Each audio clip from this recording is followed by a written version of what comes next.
Thank you for watching this DPL Fault Tree video by Syncopation Software. In the previous video, I described a DPL fault tree that analyzed the likelihood of a GDPR violation. In this video, I'm going to provide an overview of the complementary DPL Decision model that incorporates the GDPR fault tree via an embedded module. The results of the model will indicate the least costly compliance strategy.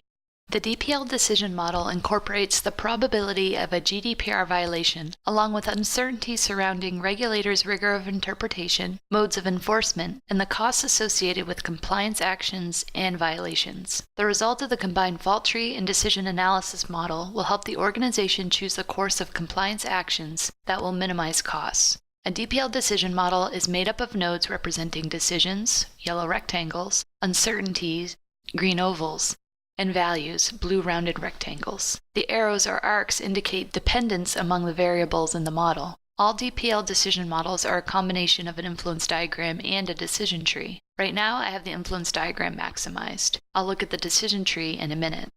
Embedded in the decision model is a fault tree module which takes the form of an orange hexagonal node. This single node represents the entire fault tree. Embedding a fault tree module in a decision model allows the fault tree to provide a probability input to the decision model. In this case, I'm initializing the violation chance node with the probability output of the GDPR violation fault tree. Furthermore, the embedded module's CC probability, one of the three input probabilities to the GDPR fault tree, is initialized by a value node that depends on compliance actions taken and the interpretation of the regulation.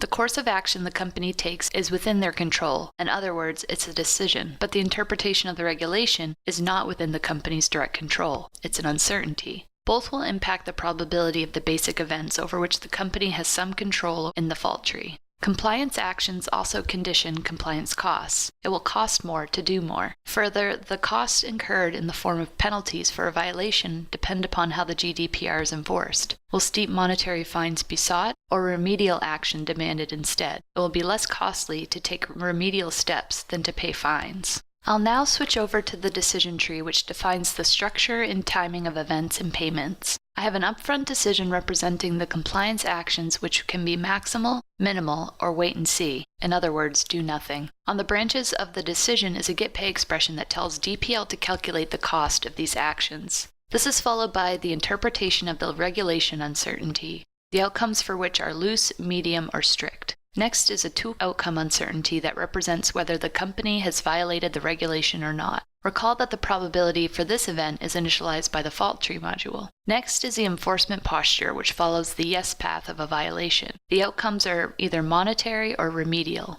And on the branches is another getPay that tells DPL to calculate the costs associated with a violation. I'll run a decision analysis on the model to generate a policy tree which will tell me what the optimal compliance actions are. In this case, DPL will choose the decision alternative that minimizes costs. The policy tree indicates that the company should take maximal compliance actions in response to the GDPR, as it is the least costly course of action.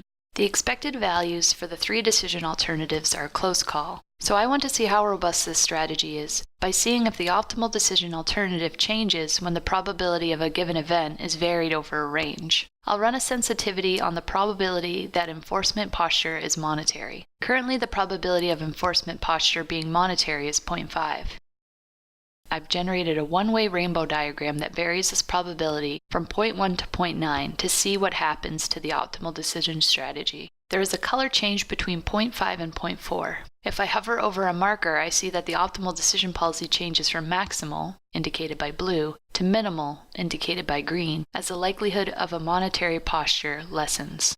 I'm also not sure how much the cost of a violation will be if the regulator's posture is monetary. So I've generated a two-way rainbow diagram where both the cost of a violation and the probability of enforcement posture are varied over a range. Again, green represents the minimal actions alternative, and blue is maximal. There's a region where minimal compliance actions is the least costly alternative given the cost of a violation and the probability of monetary enforcement.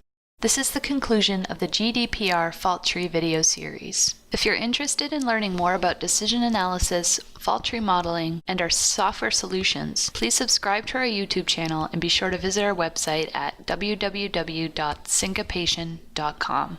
From our website, you can request a free trial of DPL Fault Tree and download the workspace covered in this video series.